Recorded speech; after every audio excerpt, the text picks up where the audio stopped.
श्री राम जन्मभूमि मंदिर निर्माण कार्यक्रम के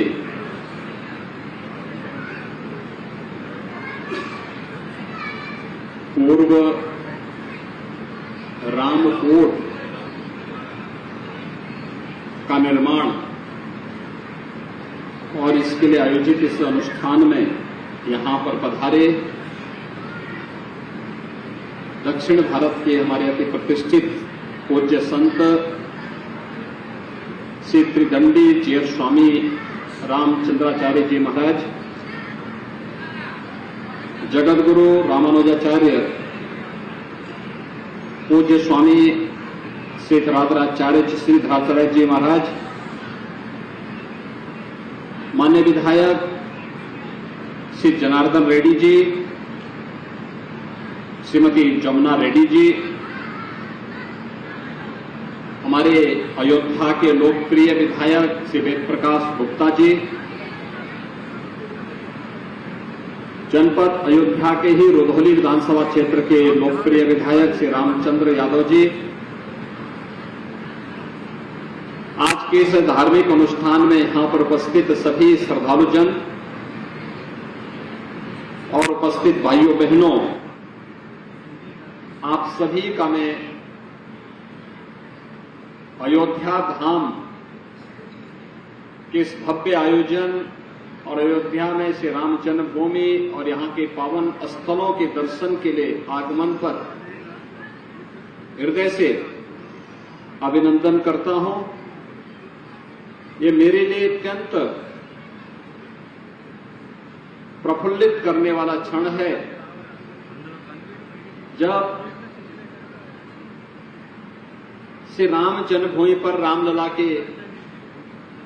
विराजमान होने के पूर्व यहां पर रामकोट के भव्य लोकार्पण का कार्यक्रम यहां पर संपन्न हुआ है। ये इसलिए महत्वपूर्ण है कि इस पवित्र स्थल पर नाम और नामी दोनों यहां पर विराजमान हैं। हम सब जानते हैं कि हम सब ने अपने पवित्र ग्रंथ रामचरितमानस को पढ़ा है और हम सब जानते हैं कलयुग केवल नाम आधारा, सुमरि सुमरि नर उतरहि पारा। यानी कलयुग में नाम का अपना महत्व है और उसके बारे में भी जो बात कही गई है कि जपात सतम पुण्यम गुणम पुण्यम रामानामाभिलेखनम, यानी जब से 100 गुना ज्यादा पुण्य नाम लिखने से, और यहां पर तो 28 करोड़ नाम रामकोट में संरक्षित किए गए हैं और ये निरंतर इसमें अभिवृद्धि होती हुई दिखाई देगी। यानी इसका पुण्य हमें अनंत काल तक न केवल सन्मार्ग पर ले चलने की बल्कि हम सबको जीवन के समृद्धि के मार्ग पर अग्रसर करने की एक नई प्रेरणा प्रदान करेगा। और रामकोट में सब कुछ विराजमान है, प्रभु का नाम भी है और भगवान प्रभु का यहां पर नामी भी है। 28 करोड़ लेखन के माध्यम से प्रभु के नाम को यहां पर पूरी तरह संरक्षित करके हम यहां पर उस पुण्य के भागीदार बन सकते हैं। मैं जगतगुरु रामानुजाचार्य पूज्य स्वामी श्रीधराचार्य जी महाराज को इस बात के लिए भी बधाई दूंगा कि राम जन्मभूमि मंदिर निर्माण के पूर्व अयोध्या में आने वाले श्रद्धालुओं की संख्या को ध्यान में रखकर के उन्होंने भव्य यहां पे धर्मशाला और इस भव्य अतिथिशाला का निर्माण कार्य भी संपन्न कर दिया। यह अद्भुत है और ये हर आश्रम को करना चाहिए। अभी से तैयारी हो जाए कि कोई भी श्रद्धालु आएगा देश का अयोध्या में अयोध्या के अनुरूप उसे उस प्रकार की सुविधा भी मिले और वह जो यहाँ पे रुक करके कुछ समय प्रभु का नाम स्मरण करना चाहे, जप करना चाहे, कुछ दिनों के रह करके यहाँ पर सिद्ध साधना करना चाहे, तो ये सब कुछ उसे यहाँ पर सुलभ हो। सरकार यहाँ पर बुनियादी सुविधाओं के लिए बेहतरीन कार्य करने जा रही है।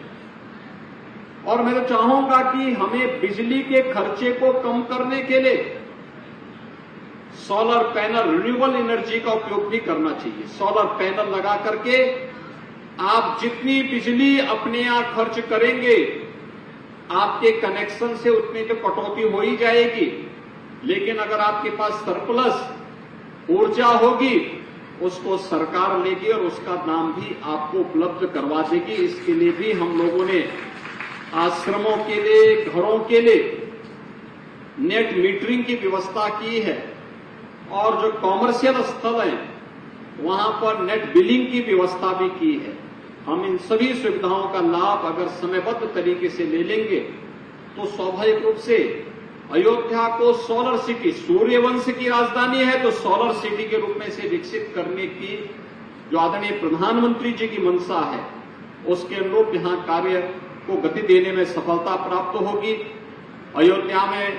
सड़कों के निर्माण को तेज गति से आगे बढ़ाने का कार्य हो रहा है। 4 लेन की कनेक्टिविटी चारों ओर से रामपथ, नए घाट से लेकर के और राम जन्मभूमि होते हुए आगे लखनऊ मार्ग तक, लखनऊ मार्ग से भी टेढ़ी बाजार होते हुए 4 लेन की कनेक्टिविटी दी जा रही है। हनुमानगढ़ी के बगल से भक्ति पथ का निर्माण किया जा रहा है और यही नहीं, सुग्रीव किला के बगल से भी 4 लेन की बेहतरीन कनेक्टिविटी श्री राम जन्मभूमि के लिए उपलब्ध करवा करके श्रद्धालुओं की सुविधा को, बेहतरीन सुविधा को ध्यान में रख करके यहां पर